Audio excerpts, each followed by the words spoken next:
The FIA started rewriting Formula 1 2026 regs yesterday. 3 races in, that tells you everything you need to know about where the sport is right now. It's Friday, the 10th of April. Coffee Corner Motorsport, Espresso News. Let's get into it. 3 races in, and Formula 1 is already in the room trying to fix their own rules after, of course, fans' reactions to the new regulations.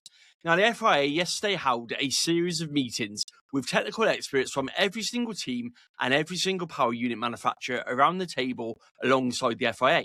A second and far more significant session is now locked in for April the 20th. This is the one where team principals will sit alongside the FIA and Formula 1 officials to vote on any proposed changes that may be agreed. Anything that is agreed still requires, of course, a World Motorsport Council approval before it moves forward.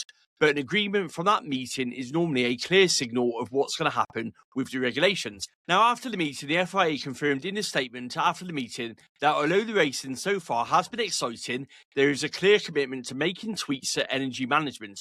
That single line is the most important thing to come out of yesterday's meeting, because energy management is, of course, at the root of every major problem with these new regulations.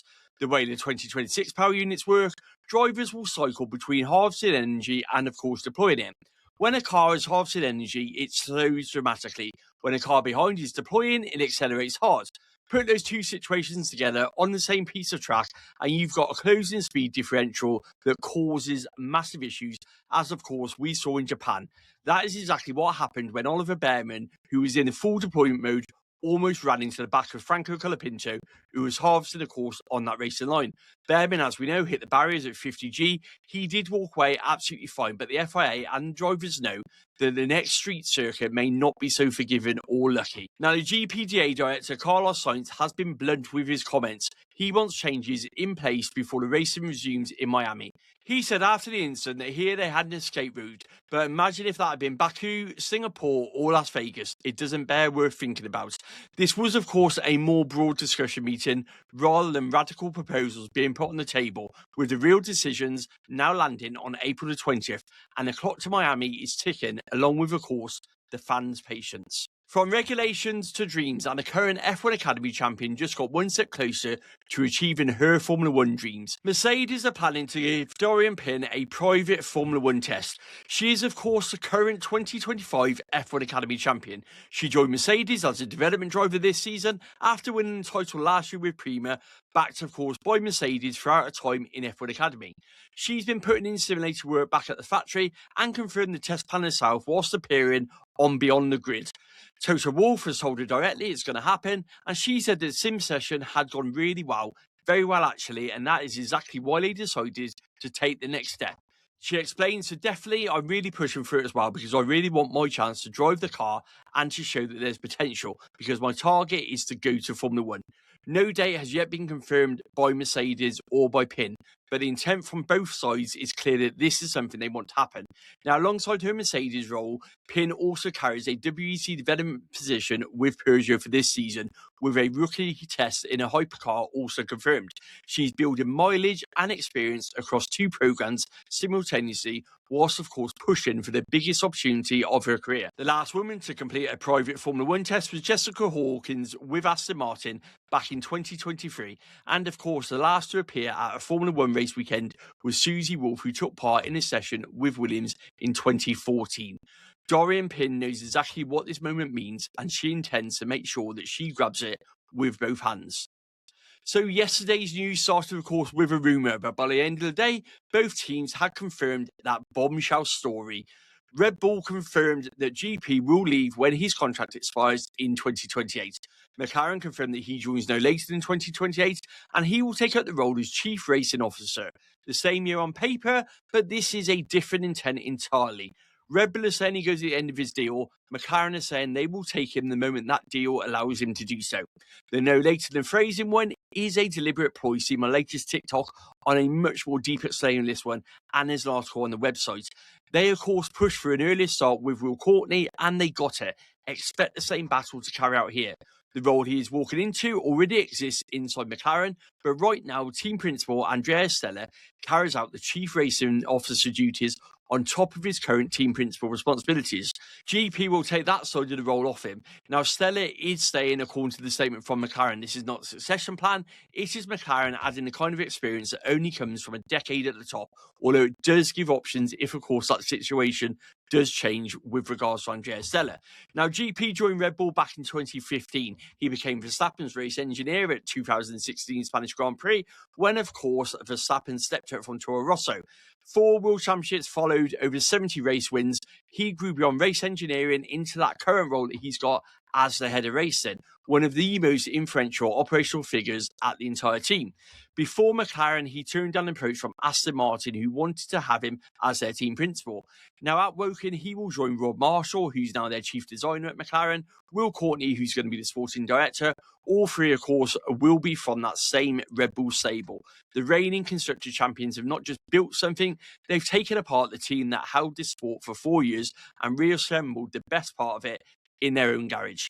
Now, Helmut Marko did not hide from what this means for Red Bull. He said it was a significant loss to the team and that the two of them were like an old married couple, arguments and disagreements included. He said that GP was central to car development and setup and was also someone who pushed his own way and was not always aligned with the rest of the technical crew.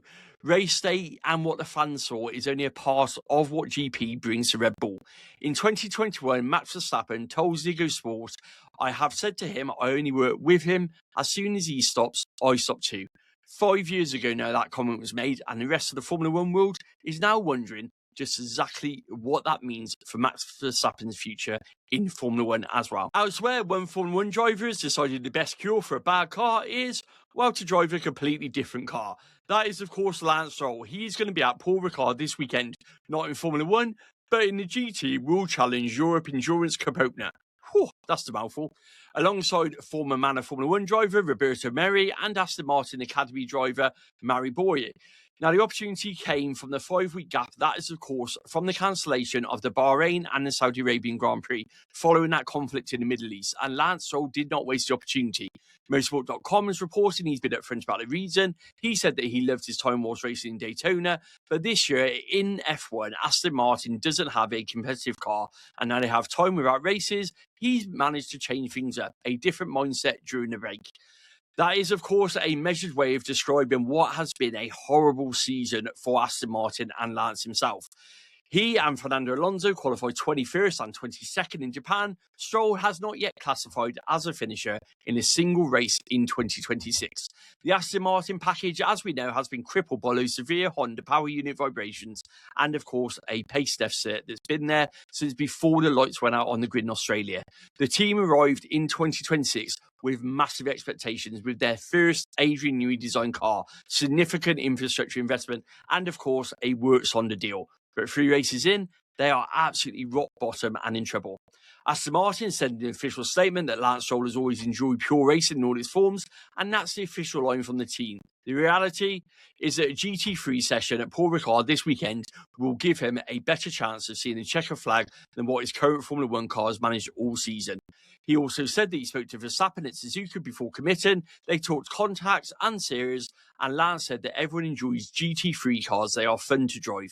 He also said that any future sessions later on in the season are possible if the time can be fitted in.